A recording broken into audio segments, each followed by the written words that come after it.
Baik, pemirsa, terima kasih Anda masih bergabung bersama kami dalam Market Opening dan kita lanjutkan kembali perbincangan bersama dengan Robertus Janur Hardi. Beliau adalah Head of Research dari Henan Putih Rai Sekuritas. Ya, Mas Robertus, mungkin di segmen ini bisa disampaikan ini beberapa saham-saham andalan Anda yang bisa diberikan kepada investor maupun traders ya dalam menyikapi pelemahan indeks harga saham gabungan yang masih berlanjut hari ini. Silakan.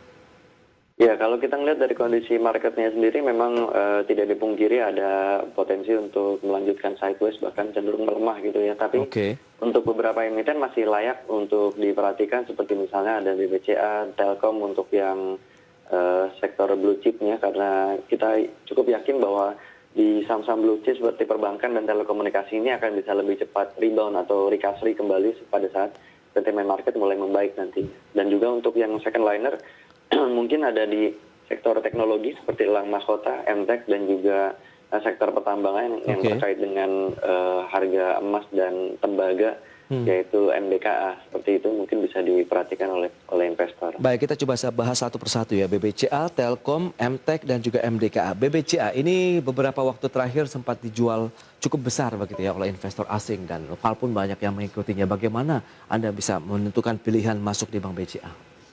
Ya, memang kalau kita perhatikan dari kategori net sell asing memang cukup besar di beberapa emiten perbankan ya Ya, beberapa hari terakhir. Nah, ini bisa juga dijadikan suatu kesempatan karena tekanan jual ini masih terlihat cukup kuat, tidaknya di support di kisaran 30.800 ini masih cukup kuat kalau misalnya sekarang ada di kisaran 31.000 oke. dengan dukungan dari fundamentalnya juga. Ini BCA kan termasuk salah satu bank buku 4 yang kinerja fundamental atau laba bersihnya bahkan laba operasionalnya tumbuh cukup signifikan di kuartal 1 kemarin karena Baik. nilai provisi meskipun cukup tinggi tapi secara laba operasional dan juga laba bersihnya masih berhasil mencatatkan pertumbuhan. Tentu dengan margin laba yang lebih besar daripada yang lain, kita sih lebih favorit ke Bank BCA yang berpotensi untuk bisa recover atau rebound Oke.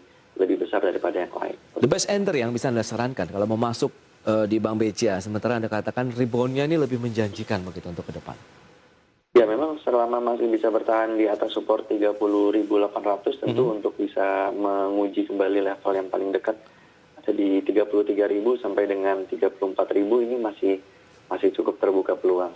Baik, kalau mau masuk berarti nunggu di 30.800 atau bisa cicil beli sambil menuju support?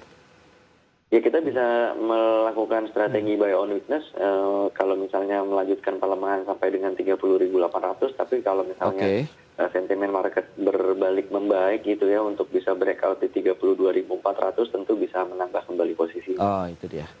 Jadi untuk Bank BCA ya, peluang sampai dengan 34.000 pilihan investasi kembali kami serahkan kepada Anda pemirsa. Selanjutnya Telkom. Indonesia Persero Tbk yang hari ini sudah mulai ada rebound 0,3% tipis saja, begitu memang fluktuasinya cukup kencang ya untuk pergerakan dari Telkom. Silakan, Mas Robertus.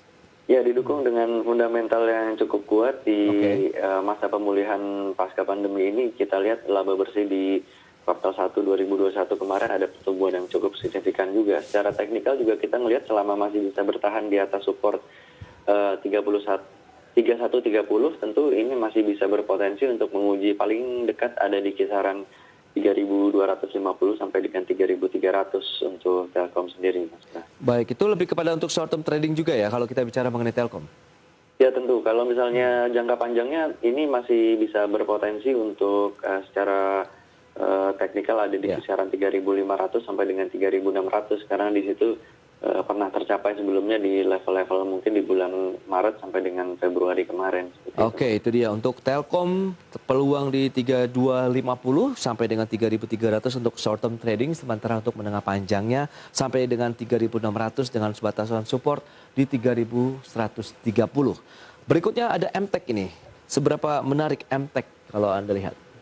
Ya kita lihat sebenarnya termasuk kategori second liner dan di bidang teknologi juga. Jadi sektor yang kita lihat selama pandemi ini pertumbuhannya cukup signifikan. Apalagi di MTEK sendiri kita melihat kan sebenarnya ini merupakan induk usaha atau holding company dari beberapa startup digital teknologi. Ada Video.com, ada Bukalapak Oke. yang katanya juga merencanakan untuk IPO sebentar lagi menjelang sampai dengan akhir tahun. Tentu ini juga bisa menaikkan outlook gitu untuk elang mahkota sendiri. Kalau kita melihat posisinya sekarang ada di 2.300-an. Iya. Selama masih bisa bertahan di atas level 2.100, tentu berpotensi untuk menguji kembali level sekitar 2.500 sampai dengan 2.650 seperti itu. Oke, itu dia. Current price boleh kita hajar kanan saja untuk MTEK atau tetap kita buy on weakness saja strateginya?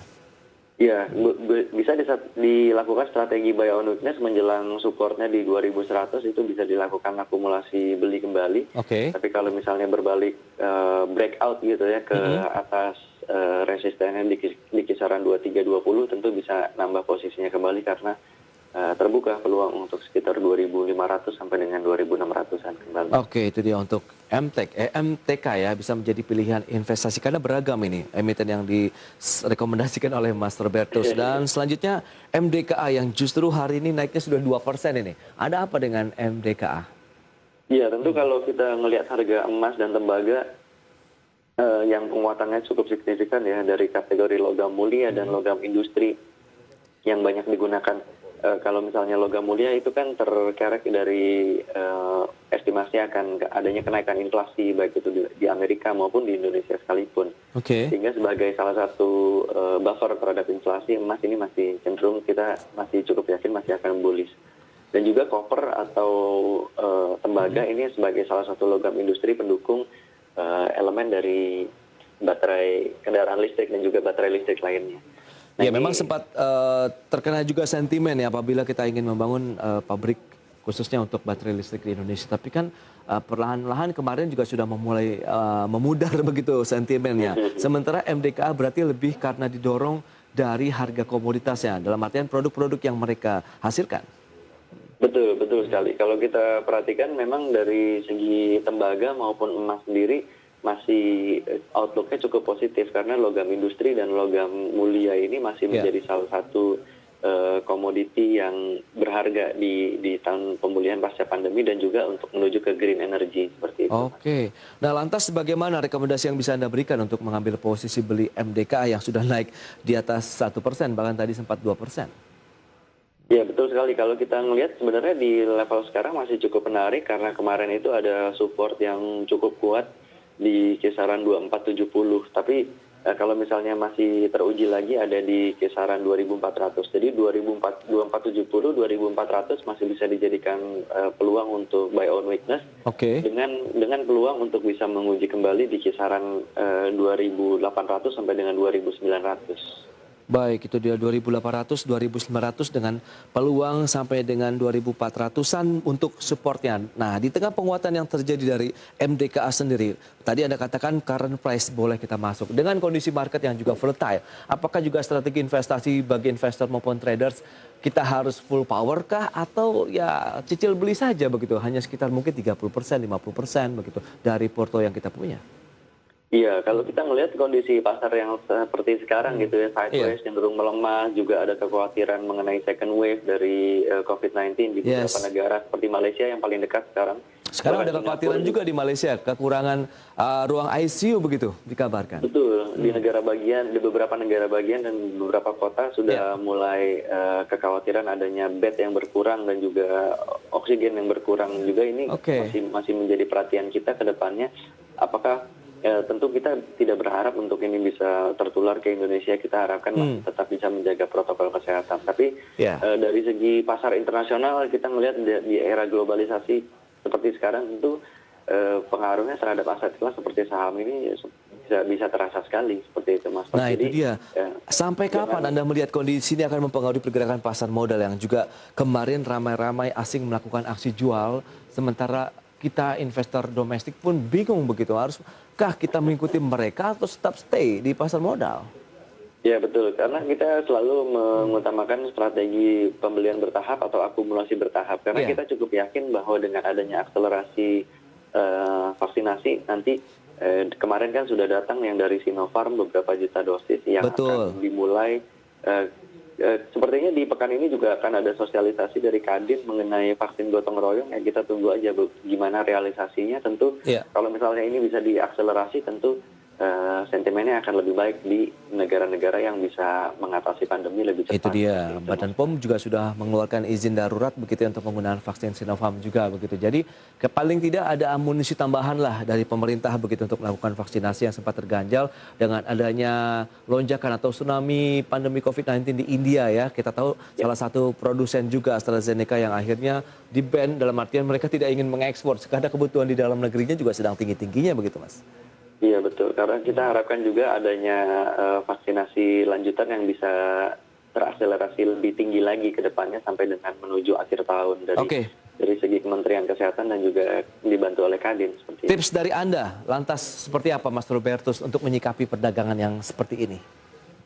Ya kita masih upayakan untuk bisa memilih secara lebih cermat lagi terutama di kategori yang blue chip dan juga second liner hanya beberapa aja yang bisa dijadikan pilihan seperti tadi itu BBCA, Telkom untuk yang kategori blue chip. Oke. Bisa dilakukan strategi pembelian bertahap. Sementara kalau untuk MTEK dan MDK terlihat sepertinya momentum masih ada gitu. Jadi sebenarnya kalau misalnya dijadikan strategi spekulatif buy itu masih bisa untuk yang beberapa yang second liner. Baik, itu dia pilihan investasi yang sudah diberikan oleh Mas Robertus Januar Hardi dan pilihan juga kami serahkan kembali kepada Anda, Bank BCA, Telkom, MTEK dan juga MDK. Mas Robertus, terima kasih banyak atas waktu yang sudah diberikan dan juga analisisnya. Semoga bermanfaat bagi investor maupun traders ya dalam menyikapi volatilitas dari market belakangan ini. Sukses untuk Anda.